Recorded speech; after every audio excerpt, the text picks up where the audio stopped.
752 Heavy. Mayday, mayday, mayday. We're having engine trouble currently. Request level at 2,300. Standby.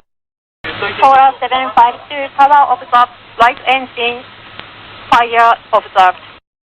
Right engine fire, roger. Ma'am, we're going to run our emergency checklist and we'll get back with you.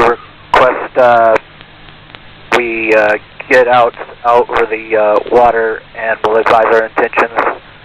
Request holding out over the ocean. Currently, Polar 752, we have approximately 10 hours of fuel on board. We may request fuel dumping. Standby. 1,000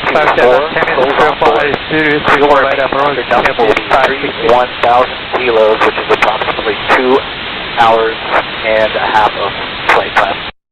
July runway 34 left, Polar 752. After landing, we are remaining on the runway and requesting assistance there. In case of misapproach, requesting right of entry. Polar 752, do you see any abnormal engine from your side? Polar 752 is kind of too far. It appears to normal. Polar 752, no smoke, no smoke. Thank you, Polar 752.